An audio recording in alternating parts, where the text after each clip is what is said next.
There's a part of your brain whose entire job, the whole reason it exists, is to look at a hand and go, yep, that's a hand. That belongs to us. It's called the occipitotemporal cortex. Say that 3 times fast.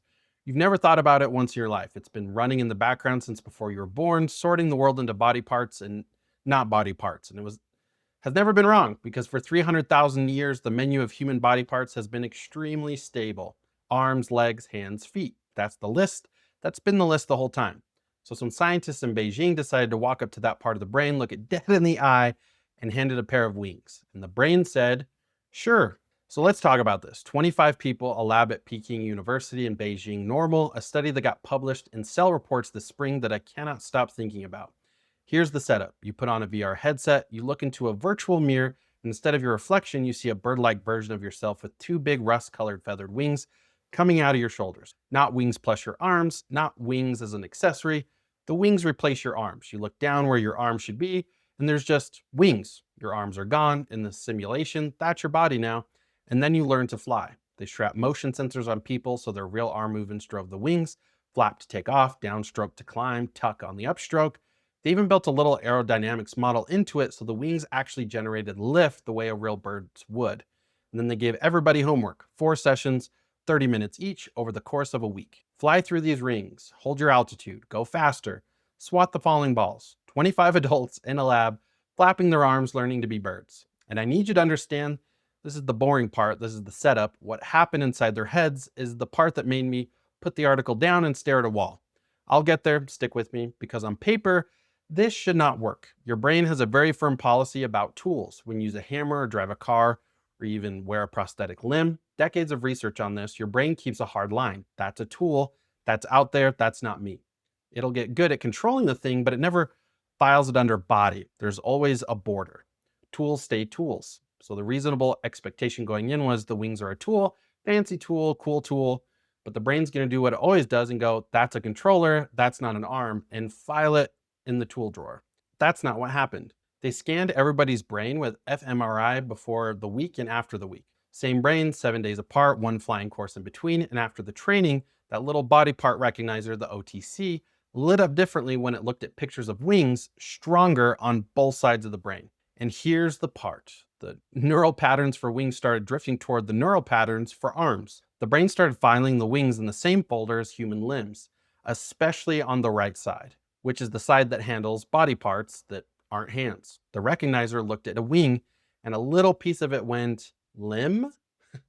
Read that with me again. 1 week, 2 hours of flying total, and a part of that brain that evolution spent hundreds of thousands of years hardwiring to know exactly what a human body is, updated the definition because you asked it nicely and gave it a headset. Now, to be totally fair to the science, because I actually care about getting this part right, the researchers are careful here, and I respect them for it. They're not saying the wings became part of the body. They said that out loud, specifically, probably because they knew people like me would run down the street screaming about it.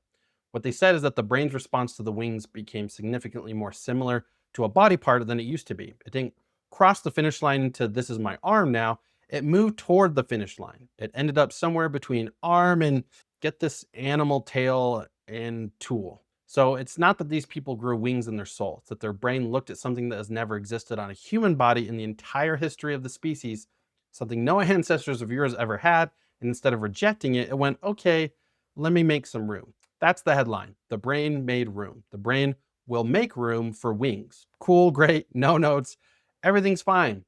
So let me step off the gas for a second because I don't want to bury the actual reason this got to me under a bunch of nervous jokes. The woman who ran the study, one of the neuroscientists, she said in an interview that she's dreamed of flying her whole life, that she's always wanted it, and that the whole thing started in 2023 with her sitting across from a colleague over coffee saying basically, what if we could? It would be amazing, she said. Your whole world would become different. And I think about that and I stop laughing for a minute because wanting to fly is maybe the oldest wish we've got. It's older than every game I've ever reviewed on this channel. It's older than writing. We drew it on the cave walls. We built myths about a guy who made wings out of wax and got too close to the sun. And we've been telling that one for 3,000 years because it's about something. It's about wanting the sky so bad, you'll take it even if it kills you. Every kid who ever tied a towel around their neck and jumped off the couch was running the same program. We were not built to fly. Our brains, the recognizer, the whole system, it was built for a body that stays on the ground. And there's something that gets me genuinely about the fact that when you finally do give a person the feeling of flight, even a fake one, even for 2 hours in a headset, the brain doesn't panic, it doesn't reject it. It leans in. Like some part of us was always holding the door open, waiting for the wings to finally show up. We wanted this so badly for so long that the hardware was ready for it. Okay, deep breath, bits back on, because here's the thing I can't let go of, and it's the part that made the wall staring turn into a slightly nervous kind. The brain will do this. If a week of flapping through rings is enough to start moving wings into the body folder, then the brain is a lot more suggestible about what you are than any of us walk around assuming. The researchers, to their credit, frame this as good news, and it genuinely is. This kind of plasticity is exactly what you'd want if you're building prosthetics. A robot arm the brain will actually adopt as yours instead of holding at arm's length. Same for stroke rehab for people relearning how to move. That's real and it's beautiful, and it's the reason this study exists. That's the pitch. The brain's flexibility is a gift. And it is, right up until you remember who's building most of the VR you're actually going to put on your face. Because the people running the study are scientists with a peer-reviewed paper and an ethics board. The people who want you in a headset for 8 hours a day are, let's be honest, not that. They've told us the plan: live in the goggles, work in the goggles, hang out with your friends, legless torsos in the goggles. And this study just quietly established that a week in there is enough to start editing your brain's map of your own body. 1 week to nudge the definition of a human limb. So what does a year do? What does growing up in it do? Nobody in this study is asking that because that wasn't the study. But the question is just sitting there now on the table, staring at all of us. The psychologist on the team straight up said, "We're going to spend a great deal of time in VR, and we're very interested in what that means for the brain." That is a man saying, "We have no idea what this does long term," in the most polite way a scientist is allowed to say it. And I want to be clear, I'm not doing the technology bad log off thing. I think this study is one of the coolest things I've read all year. The brain is more magic than we give it credit for, and this proves it. I just think "the brain will accept wings in a week" is a sentence that should come with a little more silence after it than it's getting. Anyway, bonus detail, because it's my favorite one and it didn't fit anywhere else. Half the coverage of the study can't help but bring up the X-Men guy. You know, the one, big white wings, flies around. Every write-up goes, "Scientists haven't turned that comic book thing into reality yet, but," and I love that because it means even the researchers grew up wanting to be him. This whole field, the whole dream of flight, the entire study, it traces back to a bunch of scientists who read comics and looked at the sky and never fully let go of it. And then they got grant money, made 25 strangers flap their arms in a lab until their brains gave up and grew wings. That's not a cautionary tale. That's the most human thing I've ever heard. We wanted to fly so bad, we taught our own brains to lie about it, and it worked. This pulled you out of a doom scroll at some ungodly hour, and you're now lying in bed slightly worried about your own cortex. That's the content. You're welcome. Subscribe. It helps the recognizer. And I actually want to hear this one. Drop it in the comments.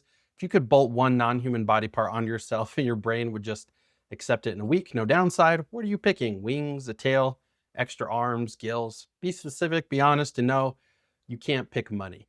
I'll read the good ones. I'll see you in the next one. Kyler out.